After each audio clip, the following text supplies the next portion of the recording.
Est-ce que vous avez un doigt à pointer aussi sur l'un des joueurs de cette attaque? On pense par exemple à Crépin Diatta.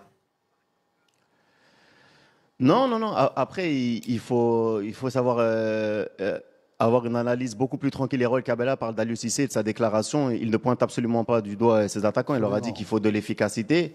Et c'est la réalité. Ce qui a été la force du Sénégal, ça a toujours été son bloc défensif. On se rappelle qu'il était très, très dur de marquer des buts à cette équipe du Sénégal. Claude l'a très bien dit. Aujourd'hui, Edo est passé à côté, mais on ne va pas l'incriminer. Mais c'est la réalité. Il a fait une grosse erreur sur le premier but. Le deuxième, il aurait pu la sortir un peu mieux. Mais pour tout ce qu'il a fait pour le Sénégal, on ne va pas le pointer du doigt. Aujourd'hui, il faut qu'on reste solide, il faut qu'on soit cohérent. Vous parliez de Sadio Mané tout à l'heure. Sadio Mané, bien évidemment, qui manque à cette équipe du Sénégal.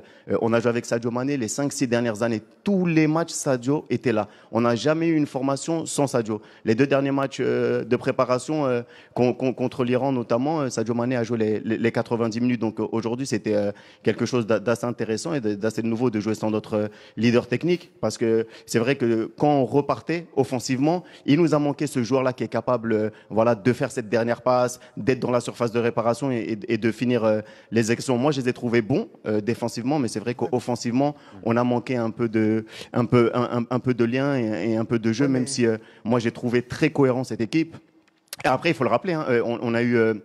Cheikhou Kouyaté qui s'est blessé, on a eu Abou Diallo qui s'est blessé, ça veut dire que quand vous êtes entraîneur, vous ne pouvez pas choisir les joueurs que vous avez peut-être l'intention de faire rentrer en cours de match. Lilian parlait de Aliou qui parlait notamment avec son capitaine. C'est vrai qu'on aurait aimé peut-être voir Pape Matar Sarr qui a cette capacité à casser les lignes et à distiller de bons ballons, mais sinon je trouve le Sénégal a été cohérent. Il faut rappeler quand on ne peut pas gagner un match, il ne faut pas le perdre, et aujourd'hui c'est là où ça nous fait mal, parce que quand à la 83e minute, vous êtes encore à 0-0 face à cette équipe de la Hollande, vous ne devez pas jouer petit bras, vous devez vous dire voilà, il y a peut-être une opportunité, et maintenant on s'est mis en difficulté parce que comme l'a très bien dit Nabil, il va absolument falloir gagner face au Qatar, et il y aura sûrement une finale lors du 3e match face à une très belle équipe de l'Équateur.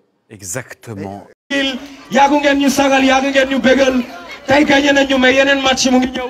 Équateur mu ngi ñëw Qatar mu ngi ñëw